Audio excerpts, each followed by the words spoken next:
Hi, good evening. Welcome along to the Transfer Show. Great to have you with us. Now, in the next hour, we're going to bring you right up to speed with all of the developing transfer news this evening, and there's loads of it. Now, I say we, I'm delighted to say that Mark McAdam is with us as usual to give us the details of the stories that matter, and Premier League winning goalkeeper Asmir Begovic will give us the very best analysis. Great to see you both. Thank you for coming in. Now, loads to talk about with Asmir, including the future of Gianluigi Donnarumma. Why are PSG letting him go? And is he destined for the Premier League? After weeks of letdowns and turmoil, are Newcastle on the verge of getting a deal over the line? And as Liverpool close in on landing a centre-back, what does that mean for Mark Gay?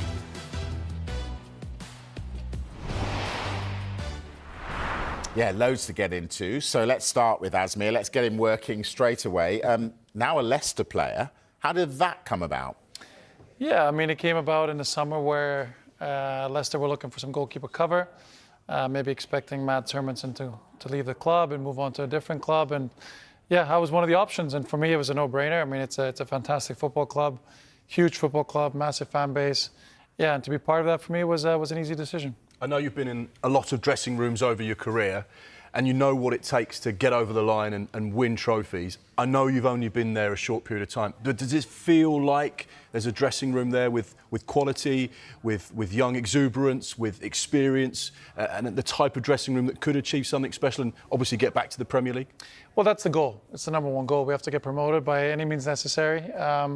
Obviously, direct promotion would be the first goal. And you know, I definitely think we have the quality to do so. I think if you look at the players, the squad that we have, the quality is certainly there.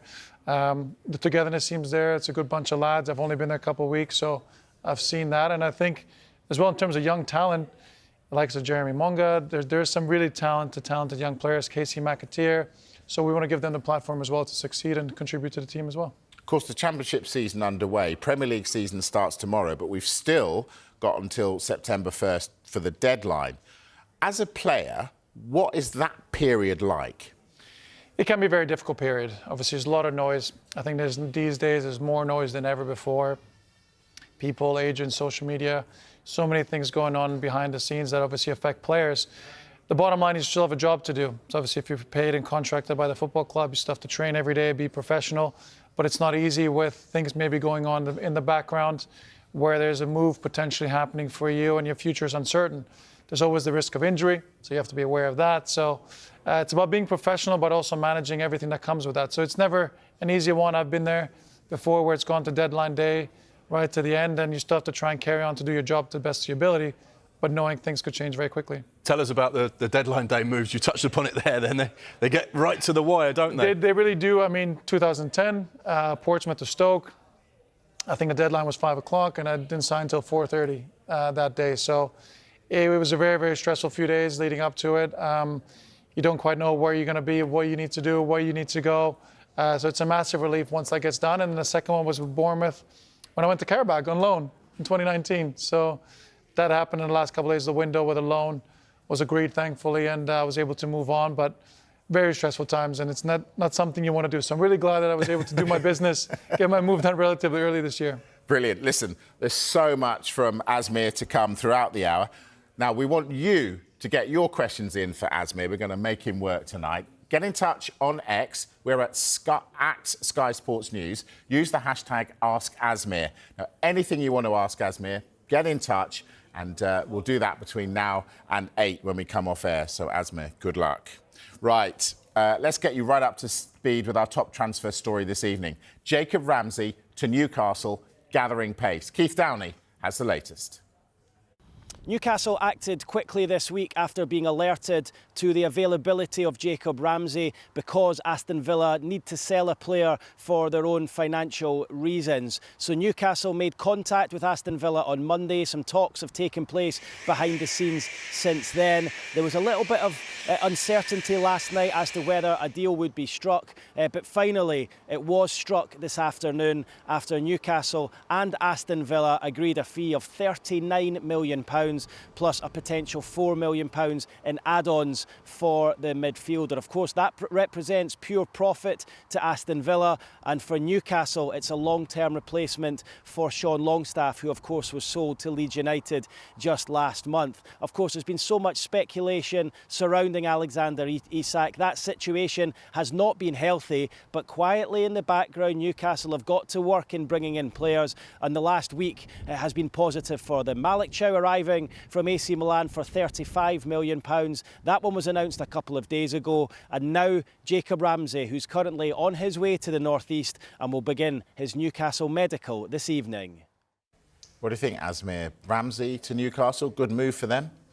I think it's a good move, absolutely. I think they needed to beef up that midfield area of their squad going into big season, Champions League football, 4 competitions. So for them, I think it was an important one to do. I think Eddie Howe, as we all know, really loves talented youngsters, young players with a lot of talent he can develop and really mould into top players. So I think it fits them and ticks a lot of boxes.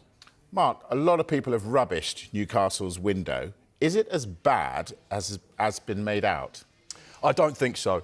We know that Newcastle United have a number of targets that they've missed out on. But that doesn't necessarily mean that it's been a bad window. I think the key in this situation is that they move on to other targets that they feel will still make their starting 11 stronger.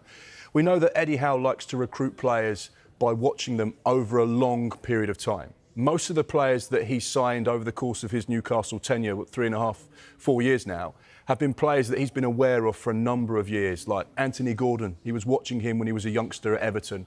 The same with Tino Livramento. They watched Bruno Guimaraes for a long period of time as well. Sandro Tonali, that was a deal that took a couple of years to get over the line because they were tracking him, they were keeping in contact with his representatives, and eventually they managed to get that deal completed. And Jacob Ramsey's another one. He's a player that wanted to go to Newcastle, unlike some of the other players that had their head turned by Manchester United. And that's why he's landing in the northeast tonight to undergo a medical after agreeing personal terms and the 2 clubs agreeing that fee. He wants to play for Eddie Howe. So straight away, when you look at the players they have signed, I actually think their starting 11 is stronger now. I know there's a big question mark over Alexander Isak, and we'll talk about that later on in the show. But I think there is a strong core group of players there that all want to develop and get better. I think they'll play in that philosophy that Eddie Howe is sort of so comfortable with, and I think this could be a really exciting season. I know the narrative is it's been a disastrous summer, but what you look at what they've done, I actually think they could be one of the teams to watch this season. OK, but Asmir, what's it like for a squad when all these players you know have been asked to come to your club and they don't want to come? What do the players who are there think? Yeah, I mean, I think the players usually tend to get on with it. I mean, they understand there's a business side, there's so many things they can't control. I mean, all of these transfer dealings are done between the hierarchy of football clubs and representatives. So I think as a squad, really, you try and block out that noise. You do hear some of it, it's inevitable these days. But I think you focus on the job in hand. And I think if you look at Newcastle's squad, they still have a top squad. They still have Alexander Isak, so he's still obviously part of that team. So they're still looking quite strong. And I think generally as a squad, you stay together and focus on the job in hand. Quick line on Villa then, Mark. So looks like Jacob Ramsey's out of the way. Have they got a replacement? Very possibly. We know that Aston Villa are one of those sides that have to be really careful with how much they spend this summer because of the UEFA FFP rules. And whilst I know this gets a little bit confusing, there are 2 sets of rules that Premier League clubs are working to. Those are PSR rules that are for Premier League sides, and the FFP rules are for those working in Europe and operating in European competitions, so Champions League, Europa Conference League. So some clubs, like Aston Villa, have to make sure they satisfy 2 sets of results. And Aston Villa this summer have to make sure they comply with the FFP UEFA rules, hence why they've had to sell one of their players, Jacob Ramsey. He was into the last 2 years of his contract. The replacement, Marco Asensio. Now, Aston Villa fans will know him because he was on loan from PSG last season. He came in on deadline day, scored 8 goals in all competitions, 3 in the Premier League. Was absolutely sensational. The fans absolutely loved him. 29 years old, really experienced. Our information is that Aston Villa are interested in another potential deal for Marco Asensio. Is that a loan deal? Well, the problem is he's into the last year of his contract. So PSG are going to be unwilling, shall we say, at this stage to just say, oh, yeah, go on loan for another season, unless there's a high loan fee attached. But they'd most likely prefer, we want a permanent solution here. You've got to take his wages and you've got to give us some money for the player. And that's where it might be a little bit of a problem for Aston Villa. But the fact that he is 29 and into the last year, it might just maybe suit them where they can say, well, this is what we can afford to give you, this is what we'd like to do with regards to this deal. But he's certainly one player they have their eye on to replace Jacob Ramsey. OK, so Ramsey to Newcastle. Is Johan Wissa going to Newcastle? Well, Eddie Howe would certainly be hopeful that they can get a deal for Johan Wissa, but this isn't a simple situation. It's been really a bit of a saga over the course of this summer. The player wants to go to Newcastle. He wants to play for Eddie Howe. He wants to experience Champions League football. And he's going into the last year, although the club do have an additional year option on his contract. So he's got essentially 2 years left on his Brentford contract. And there has been that Newcastle offer that's been rejected. And as far as the club are concerned, they don't want to sell Johan Wissa. They want to keep him. They don't want to completely decimate that team whilst they've got so many other changes. Thomas Frank, the backroom team, they want to try and keep the core of that squad together, of which Johan Wissa was a huge part of their success last season. So it remains to be seen as to what happens. He is a part of a domino effect because we know that Brentford are in the market to try and sign Bournemouth's Dango Ouattara as well, and that has a knock-on effect. But it'd be interesting to see how this one develops. We know that there has been interest, and Keith Andrews was actually talking today in his pre-match press conference about this situation. Here's what he had to say on Johan Wissa. As a head coach, I want Johan in the building. I want him to be part of the first team squad. I see that moving forward, but obviously I'm very, and I keep saying this, I'm very understanding of his situation. But for Johan on Sunday, he won't be involved. We've seen this sort of situation before, Asmir. How difficult is it for everyone involved when a player wants to go somewhere else and the club doesn't want him to go?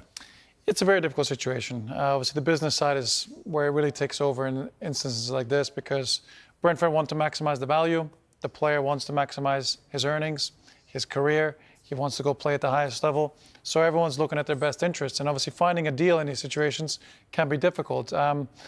You know, I can understand why he wants to go to Newcastle. It's Champions League football. He's a great fit as well because he's an ideal replacement for Callum Wilson, who's left Newcastle.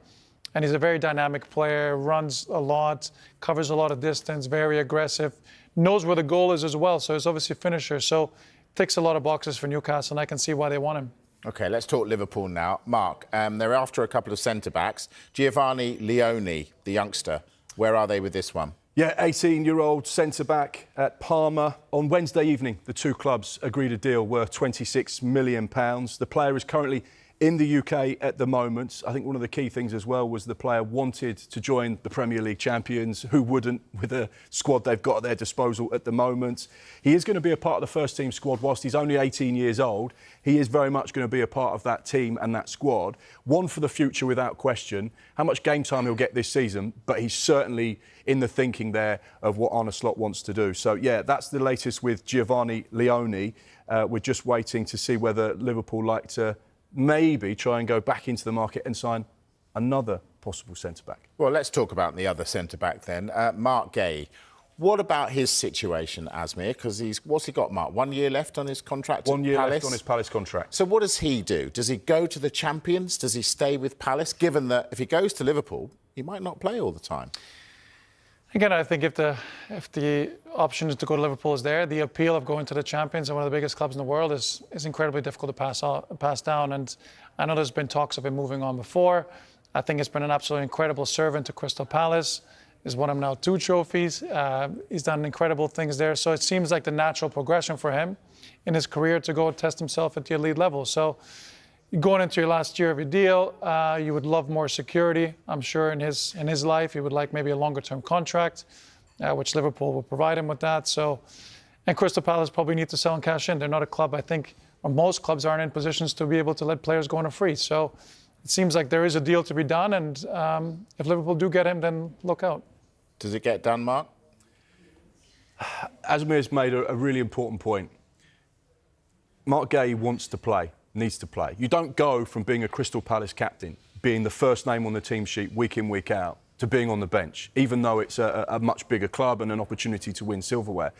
But in 12 months' time, he would have been involved in the World Cup, and that's what he wants. So to be on the plane with Thomas Tuchel's squad and be a first name on the England team sheet, you have to have played. You have to have minutes under your belt. He goes to Liverpool, there may be a question mark. Does he get in ahead of Ibrahima Konate and Virgil van Dijk? Is he going to get the minutes? Is he going to play? And that will be his thought process ahead of making this move. The Crystal Palace stance is, we don't want to sell our captain on the cheap. We know that Newcastle tried to sign Mark Gay last summer. They got to around £65 million. Even that offer was rejected. It got close to what Parish wanted, but it wasn't close enough. We understand, again, the fee to get Mark Gay is substantial this summer. And will Liverpool pay it in its current guise? Probably not. Will there be a softening from Crystal Palace? Possibly. But my information is Steve Parish doesn't want to sell two key players this summer. Mark Gay being one, the other one, Eberechi. And you have to look at that and say, whose need is more desperate? Spurs to get Eze in or Liverpool's to get Gay in? And I think that might answer the question. Yeah, OK. Well, we know that Liverpool want Gay. We also know at the other end of the pitch, they have been linked with Alexander Isak. And Arne Slot told us today he wants at least one more forward. It's clear that with Darwin gone and Luis Diaz gone, and even last season we had 5 or 6 options, I think. Again, Diogo, I need to mention him as well. So yeah, that we need to have one more attacker, at least. Yeah, and we know who that might be. Asmir, I know you know Eddie Howe really well. How do you think he is going to handle this situation? Well, it's a very difficult situation. I think it's a situation probably that's a little bit above him in terms of the clubs and the valuations on players and contracts and who's been promised what. So there can be very difficult situations and positions a manager can find themselves in because it's not for them to control all of these things. He will want to keep Alexander Isak, who wouldn't. You know, I think arguably the best striker in the Premier League. And he's going to communicate with him. He's going to look after him as well as he can. He also has to protect the squad.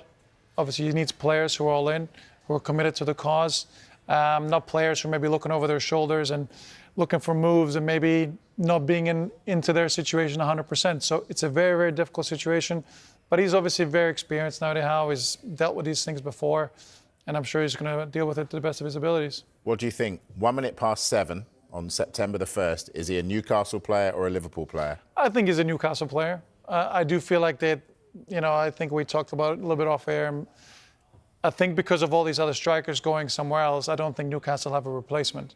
And I think for them to go into such a big season, as we mentioned earlier, 4 competitions, Champions League nights at St. James's Park, to not have their number 9, I feel like it's going to be difficult for them to accept any sort of bid. I know Liverpool will be desperate for him, but I feel like he stays unless they find a replacement. Newcastle fans loving you at the moment. All right, we're going to take a break. When we come back, we're going to turn our attention to the goalkeepers. Are Manchester City lining up a replacement for Ederson? Is James Trafford about to become third choice? Well, we're going to ask Asmir what he thinks about that. See you in a moment.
Hello again. We've got a special transfer show this evening. Asmir Begovic is here with us. So is Mark McCallum. Let's not leave Mark out. Now, if you want to ask Asmir a question, get in touch on X at Sky Sports News and use the hashtag AskAsmir. We'll get to those before 8. Loads have come in already.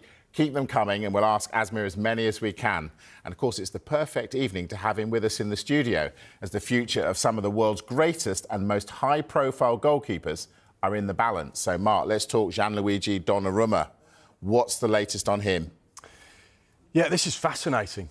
Someone that's won 10 major pieces of silverware as well as a Champions League whilst at PSG. And Luis Enrique has made it quite clear that one of his new signings, a goalkeeper, Lucas Chevalier, is actually going to be the number one at PSG, despite all of the successes that Donnarumma has had in the French capital. He has just 1 year left on his current PSG contract, which maybe is why they've decided to go down a different route. All parties are currently working on a potential exit from the European champions. At 26 years old, he's won the Euros with Italy in 2020. This is surely a player that will be on the radar of so many clubs. People are saying he's ready-made for the Premier League and he would fit perfectly in a number of sides that are currently in the market for a goalkeeper. But where will his destination be? We'll have to wait and see, but it's clear it won't be at PSG this season. Asmir, are you surprised a player of that quality is available? Not only surprised, I'm shocked by the developments of this. I really can't believe a goalkeeper of his quality and what he's also done on the pitch, not just his general quality, but what he's achieved and how he's played, the success PSG have had. For him to be available in the prime, going into the prime of his career is absolutely fascinating to me. And yeah, I don't know what the breakdown of relationship is. Seems like he's available. And yeah, I think if you're any club in the Premier League or if that's the destination of his choice, then you've got to try and make that happen. Right, you say that, but all I'm hearing is can't play with his feet, doesn't come for crosses. So is he suited to the Premier League? He's very much suited with the Premier League. I had the pleasure of working with him. We worked together at AC Milan and, I've seen, one in terms of his professional attitude, his work ethic, his talent, how good he is. And all those attributes of his game are absolutely top class. So for him, he can definitely adapt to the Premier League. I think it's a challenge for anyone, so it might be a little adaptation period. High balls, absolute shot stopping, incredible aggressivity. His aggressiveness off the line, his speed off the line is incredible. Of course, if you're looking at distribution, and a lot of people are comparing him to Ederson, let's be clear, Ederson is the best in the world. So I think we all fall a little bit underneath him if you're being compared to Ederson, but definitely more than capable of playing with his feet and making the right contributions. Well, Asmir's just mentioned Ederson, so let's talk Manchester City. They've been linked with Donnarumma. Is their goalkeeping situation far too complicated for that to happen? It certainly feels like this is quite a complicated scenario at the moment as far as Manchester City are concerned. They have a number of top-class goalkeepers at the football club, but only one of them can play week in, week out. And that's where the problem lies for Pep Guardiola. Obviously, Ederson is a player who's been linked with a number of clubs over the course of this summer. The Saudi Arabian Pro League sides are interested. There's been clubs in Turkey that are also looking to try and do a potential deal. And there has been suggestions that Ederson is ready to look at the next challenge. Manchester City are quite clear. He's our number one. And he's not going to go anywhere unless they are totally comfortable with any potential price or any potential deal. We know that they've also signed James Trafford from Burnley as well. I'm surprised at that one because James Trafford was linked to Newcastle and possibly, I don't know what Eddie Howe's thinking was, but they wouldn't have been signing James Trafford to sit him on the bench. He would have potentially been going in there as a number one. He's now looking likely to be the number two at Manchester City, so his game time is going to be maybe limited. But if they do move Ederson on for the right price, James Trafford suddenly shuffles into that hot seat. But maybe is that where Manchester City then say, Gianluigi Donnarumma, actually, he's the type of player we need because we want to win the Champions League and we want to go and win the Premier League and we're going to need the best players in every possible position. One to keep an eye on. It certainly feels like there's a little bit of a merry-go-round at Manchester City at the moment with regards to goalkeepers. Could you see Donnarumma at City, given how Pep plays out from the back? And as we said, he's not the best with the ball at his feet.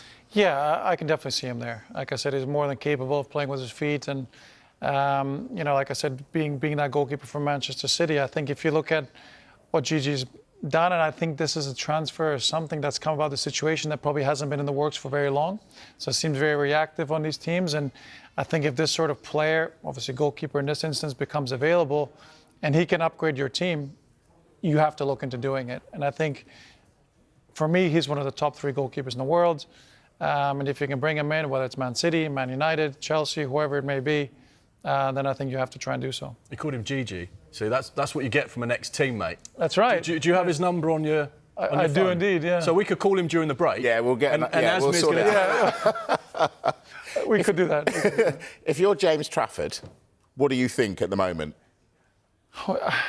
Well, you're hoping probably Gigi Donnarumma doesn't arrive at the football club, but I think James Trafford has been brought in as a bit of a longer-term project. You know, he's had a fantastic season at Burnley, played really well in the Championship. I think to take over immediately as the number 1 at Man City is a very big ask. So I think he's come in, you know, at a really good age, maybe the long-term Man City number 1, even with Ederson in the building. Don't forget Ortega's still there as well. Exactly. And he's a good goalkeeper. He's a very good goalkeeper. So I think James Trafford kind of knows his role, that one of these guys will probably play ahead of him. And then I think over time he'll be the one that takes over. Okay, let's talk Manchester United, Mark. Goalkeeping is something that's been spoken about there as well. Have they sorted their situation or not? Goalkeepers is a position that Manchester United have been looking at this summer, but their focus was on 2 10s and a striker. Ruben Amorim completely wanted to revolutionise that front 3 at Manchester United. He wants to play with a different style to what historically they've done, and they've gone out and got the players to do that. Their main focus now is to try and generate some money and sell some players from those players that are not going to be involved directly in the squad. And we spoke about it at 5 o'clock. There's a number of players like Anthony, Tyrell Malacia, Rasmus Højlund, that are all going to be heading to the Manchester United Old Trafford exit door. However, there is still this big question mark about Andre Onana and whether or not they need to go and sign a goalkeeper to potentially challenge him or potentially replace him. He's been injured over the course of pre-season, so not played a great deal, which is another issue. And of course, Manchester United have to be conscious about what they spend financially with regards to PSR as well. So they're focused very much on generating some income to enable them maybe then to go and look at other positions they'd like to strengthen. Asmir, Andre Onana gets a lot of stick, gets criticised a lot. Do United this season improve if he's still in their goal? No, I think so. I think because, one, he's going to be more familiar with Ruben Amorim's system and the way he wants him to play. I think another year, Man United is getting used to the situation. But I think if we're talking about Donnarumma in this case and being able to bring him in, I think it's an upgrade. And, you know, these things don't come up every day. So maybe it's an opportunity they feel like it's too good to pass up. But I think Andre Onana, once he gets back fit, it's a shame when you miss pre-season. I think with a new manager having a full pre-season, I think it can be a very, very important thing. So for him to miss pre-season is probably very, very unlucky.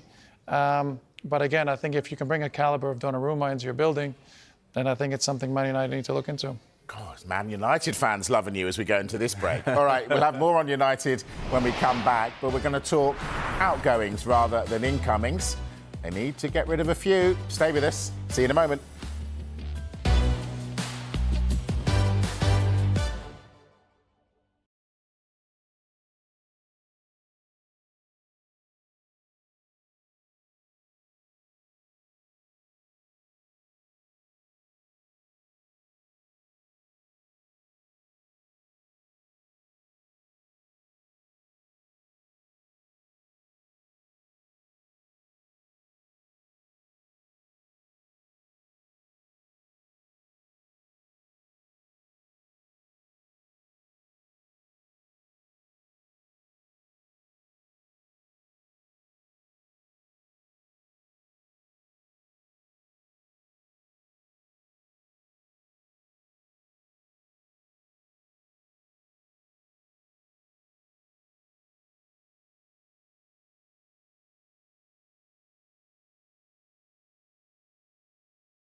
Hello again. Welcome back to the Transfer Show. Now, Asmir Begovic is our special guest this evening.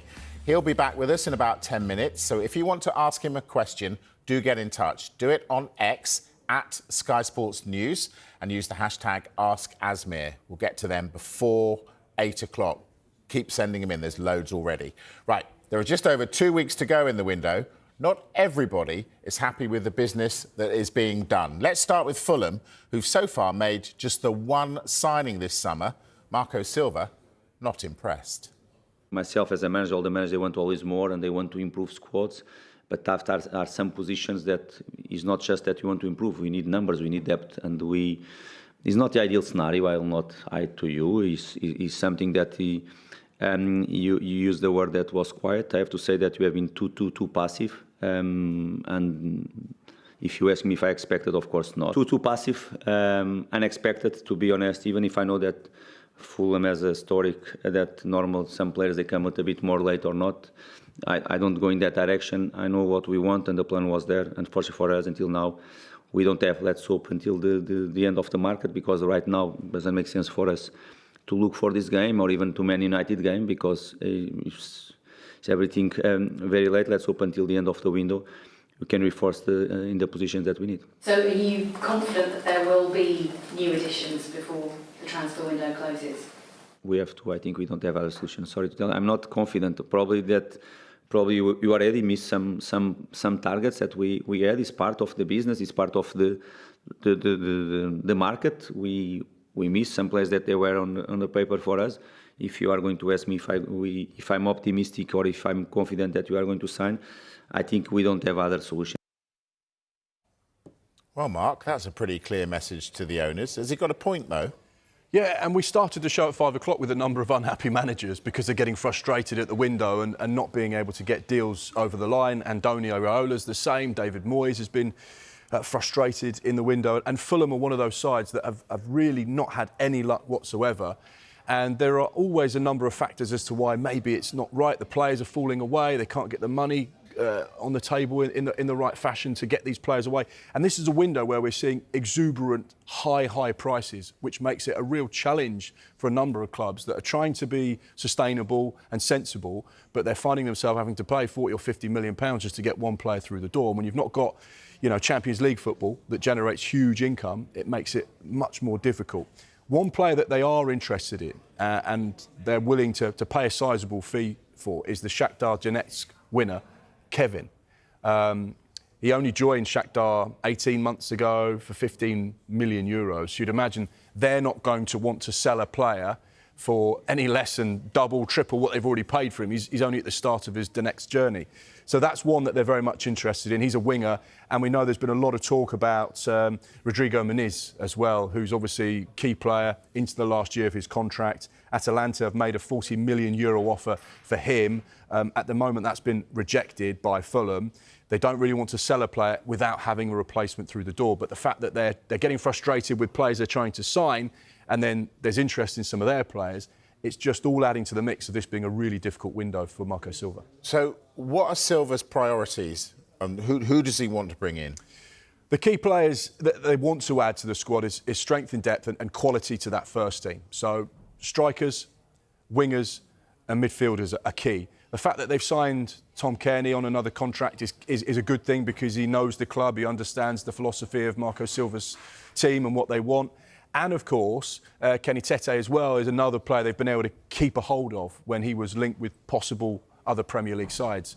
So I think there is some positivity in there, despite looking at the current standings of what clubs near the bottom of the Premier League have spent, and obviously their spending, Fulham's, is really small considering some of the fees that have been bandied around. So I'd expect that to change over the course of the next few weeks, and Marco Silva will be hoping it definitely does change. OK, well, Bournemouth seem to have sold player after player, and there could be more. Here's Andoni Iraola.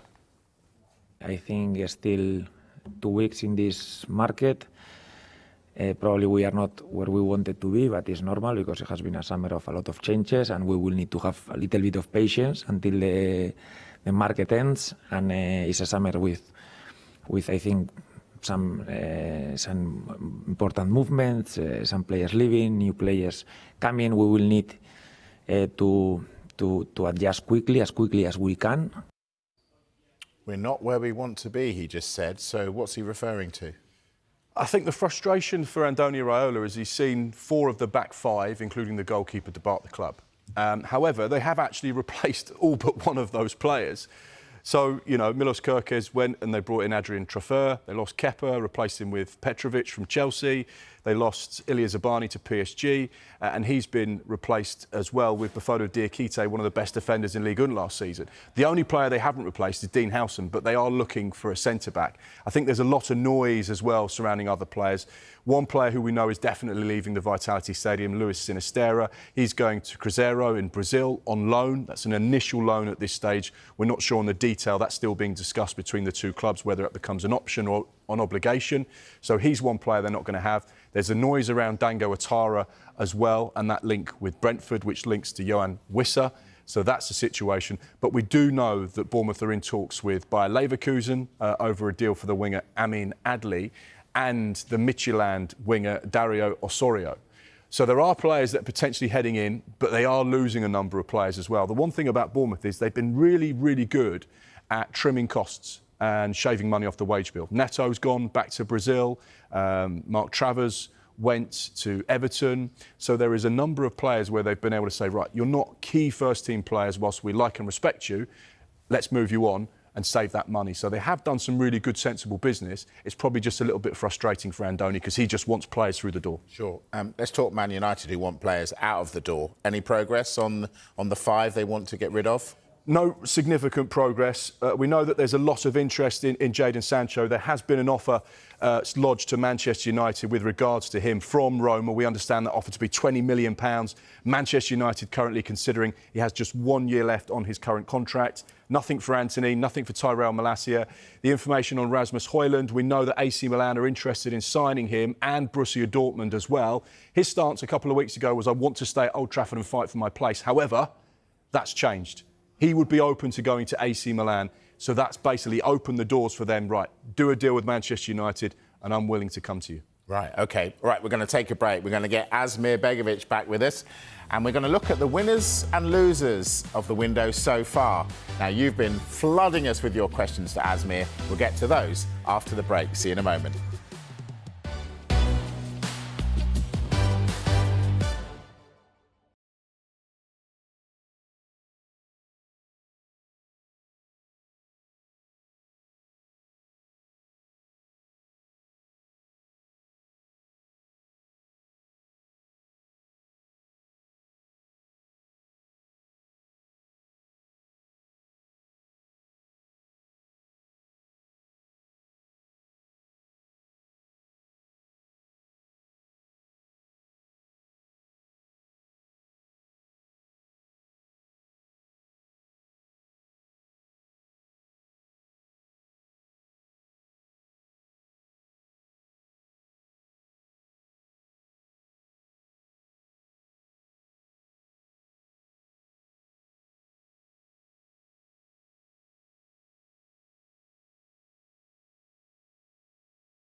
We're into the last part of the transfer show. We asked you to get in touch, ask Asmir any question you wanted. We've got absolutely bundles of them, so let's get to it. Asmir, right, I'm going to start with Michael Neen, who's clearly an Everton fan. He says, with Everton's signings, including Jack Grealish on loan, where do you see Everton finishing this season?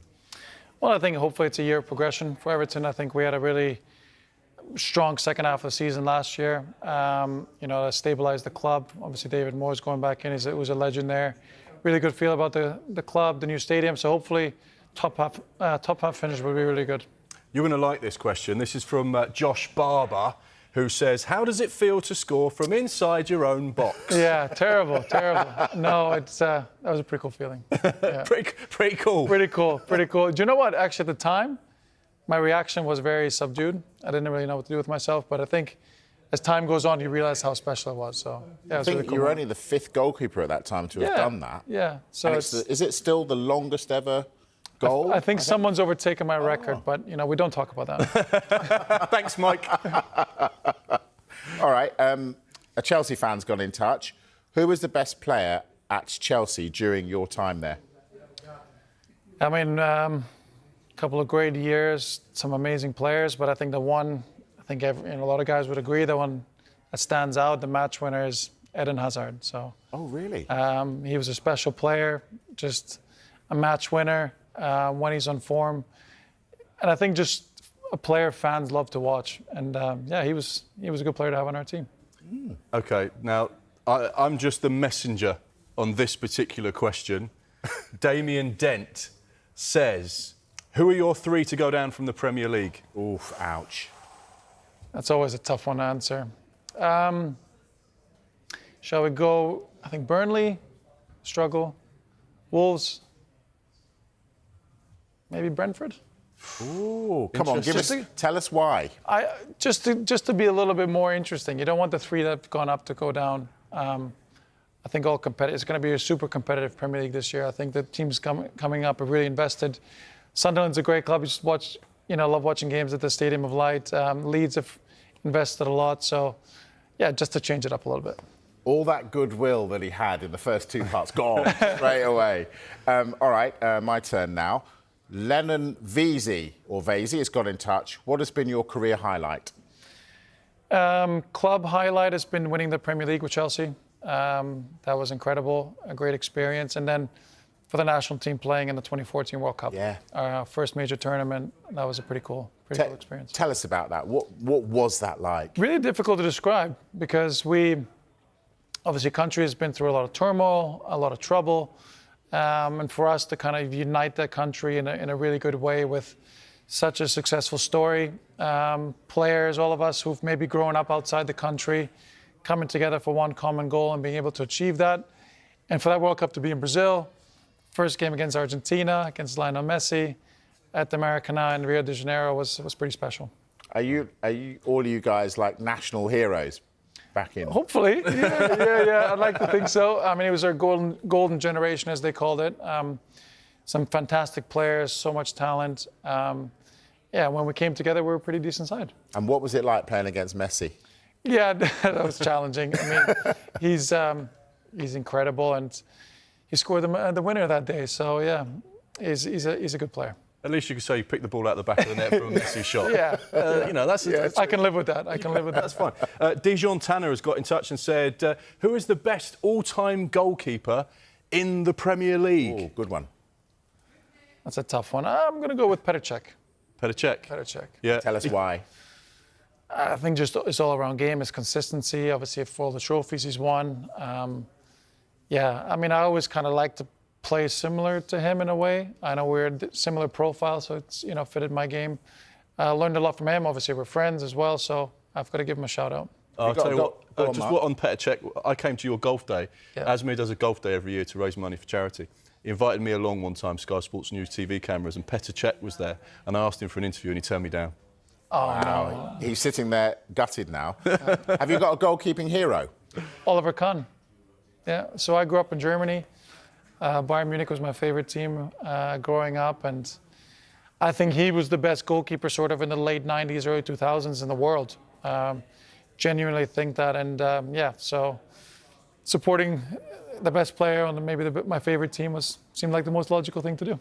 Okay. Ryan Briscoe's got in touch. He says, which teams are you most looking forward to facing in the Championship this season?